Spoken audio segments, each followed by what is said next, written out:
Welcome back to Friday 15. With me in the studio today is Brian Tenney. His official title is Director of Commissioning at Karpinski Engineering. But the reason why we have him here is because every time I've spoken to him, he has such a sensible, practical attitude and knowledge about smart buildings. We had to have him come on and share what he knows. So welcome, Brian. Yeah, thank you, Dina. Glad to be here. Good. All right. So we're going to get right to brass tacks or pipes or things that are made out of metal, basically, the metal analogy. So that is very basic. A building is a pipe, gas pipe, water pipe, pipes, and they're not very smart. And somehow we have contrived this whole ideal that you could get these pipes and make them smart. And at some point, it starts sounding a little like a pipe dream. So it's all good, all working in harmony, and then the harmony becomes this kind of cacophony of a pipe dream. So walk us through it. Tell us what's smart. What's too smart? Is there such a thing as too smart? Yeah, so that's a great question. So being in this industry for over 25 years and working in a lot of smart buildings, we've seen very successful, and then we've seen some that had a lot of opportunities. So the level of smart is a great question. It's really the planning phase is very, very important to having a smart building. There's tons of technology out there. You can fill your building with sensors that do all kinds of things, and that technology changes every 2 months. There's new things added onto it. So the biggest thing that we find is what are you really going to use, right? It's that planning phase. It's very important. So let's match the smartness to something that integrates with your operations and organizations. Smart buildings, really, we see it as three different levels. Mm-hmm. Even standard factory controls have a lot of smarts built into it nowadays. So even if you're not connected to a huge dashboard, mm-hmm. you can have not integrated controls that are doing smart things. You just may not have that through the single pane of glass, right? So our recommendation. Okay. So just to kind of fracture that a little bit. If you have a system, HVAC, lighting, you have some controls on it, you would classify that as smart. Yeah, that's a level. That would be your entry level of smart. Entry level smart. Okay, good. All right. Level up. What happens next? Yeah. So once we, get those systems in and get those, properly working and programmed as, it's going to help your building and your occupants, the next level would be to have those systems communicate a little bit. The great example is your vacancy sensors, occupancy sensors can tie into your HVAC to reduce mm-hmm. ventilation rates, right? So the example again is, about 70% of your heating energy is conditioning your outdoor ventilation. So that's your low-hanging fruit, right? To get that ventilation controlled. The next level, if you go to level 3, okay. Now we're tying in a lot more systems. It could be the access control. It could be your all the systems are actually communicating and they're doing something with the signals, right? So it's actually interacting more with, your IT, your security, mm-hmm. that can give us data, and then you can program that to, save you time, money, make it more comfortable, and really educate your staff. So that's really the three levels. Okay, so smart system, two smart systems talking to each other through some type of single pane where you get some type of visibility. Smartest is possibly, that means you're talking about really quite disparate systems. And then there's also some type of maybe automation triggering, some type of autonomy happening with the smart building. Yes, and then that data is extremely useful. The more granular data you can get, the more that'll help your ESG reporting. We have digital twins. It's really an exciting field. It's really taking off. You can go as high of a level as you want. Right. The caution is make sure the things you're doing are actually applicable to your organization, right? So a lot of times I see, let's put as many smart sensors in as we can. What are you going to do with them? Right. So if you do that, you're likely to end up with a pipe dream and a lot of sensors. Exactly. Not too much. Okay. Yep. So Okay, so let's get SMART. So SMART, if anybody knows a little bit of marketing, it's an acronym, and I don't know if I should read it off. Specific, measurable, attainable, realistic, timely. Don't ask me about it. But basically, it's about just getting really practical, have a real practical goal. So with that framework in mind, give us examples of some things that people can do right now to get SMART. Yeah, so a lot of times, one of the other misconceptions is even if you have an existing building, you could add smarts to it. You don't have to have a brand new building to do it. So one of the examples that I like to give is we worked with a customer at a college campus in the last few years, and we just started by tying their gas meters in to a one pane of glass just to track your gas usage. So the great thing, why did they have to do that? The gas is coming in. You're paying the bill. Why do you have to track it? So it's good to track. One of the things that we like to, data is powerful. So these particular meters were pretty inexpensive to tie into a system. And what we wanted to do is this customer wanted to get into smart buildings and let's try something and see if it helps us. So this example is, in the summertime, they didn't have a lot of summer school at this particular college, but their gas bill in the summertime in one of the buildings was high, right? It's like, well, we have the boilers turned off. We have, domestic hot water is not being used. So we were able to track that data with the utility company. And they actually found there was a gas leak from the utility company, and if you add that up over, 10 years, it was in excess of $50,000, right? So that's how they got their feet wet. And wow, I didn't realize this little bit of data, and you always trust the utility company. You do. Right? And you see that one big bill and you don't think to break it apart. And once they did break it apart, they could quickly see instantly one building is taking up X percent of the bill. There must be a problem. Yep. So that kept their feet wet, and now they're addicted to smart buildings. Right? Addicted. So now they're adding sensors. And again, the planning from this way is let's find a problem and let's apply the smart building for a solution. And sometimes people do it the other way around. Let's add all these smarts. You got to maintain it. You have to be educated on how to view the data, right? Training. There's a lot that goes into having a successful smart building. Let's give another example of something pretty attainable with two different systems working together.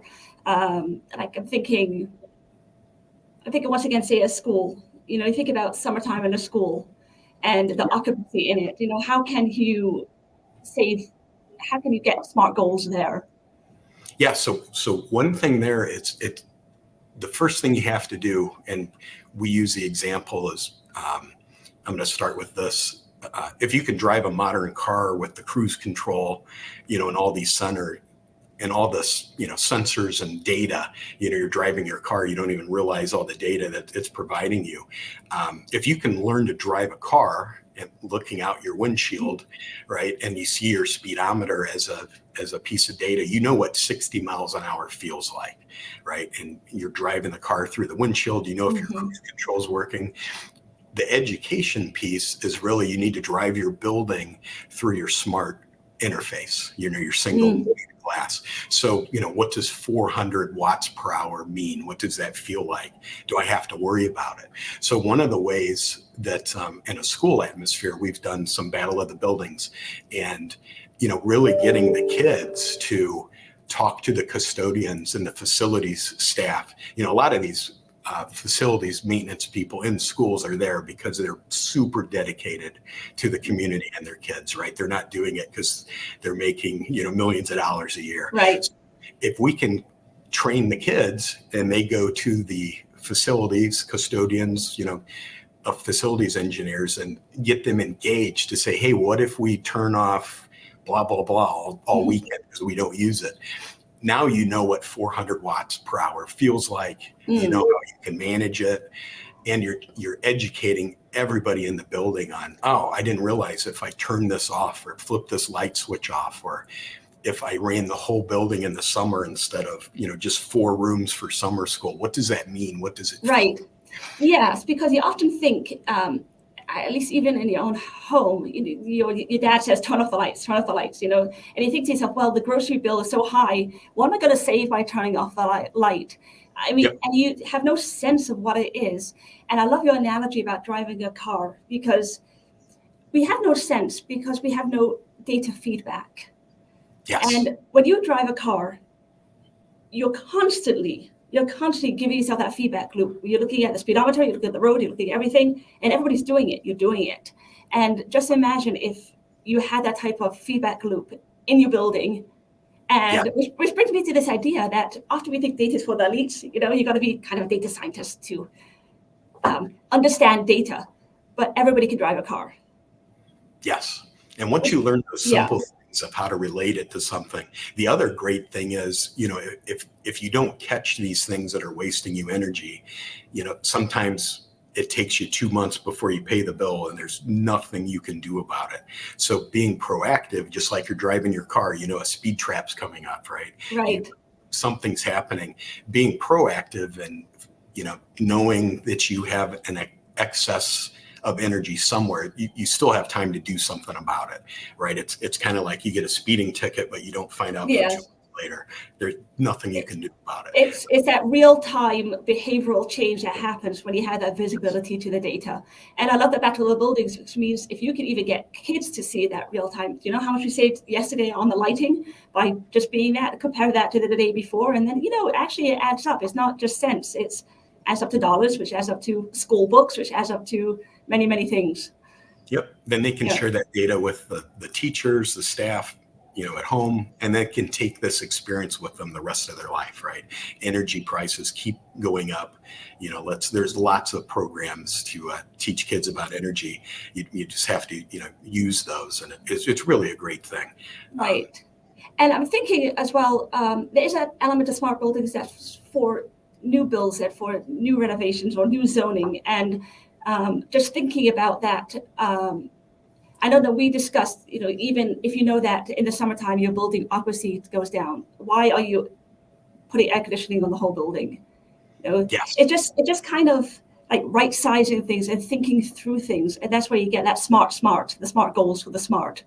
Yes. And you need to know when to turn it off. In a school building, there's lots of things going on. There's, the facility staff are really working hard to get the building clean, waxed for the next year. But your smart building, if you program it right, you can satisfy their needs to ventilate the areas where they're cleaning, right? I'm not saying turn everything off, make everybody uncomfortable. It's only about kids, but that's another thing, to make sure you want programmed in that you can actually ventilate and, do things like that easily without having, but the only thing I can do is turn the whole building on. Right. You've got options. Just if you have the right conversations, then you can make yourself options, which really brings to this idea of resources and recommendations is, so who has to be sitting at the table?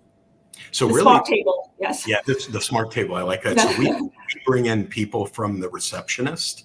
The receptionist knows every time the fire alarm goes off. They know every time the access control doesn't work. They're scheduling conference rooms, right? So they really, I like to bring the people closest to the work into the conversation, right? So it's not just the IT people and the, way up in the organization, making decisions. Let's turn that upside down, right?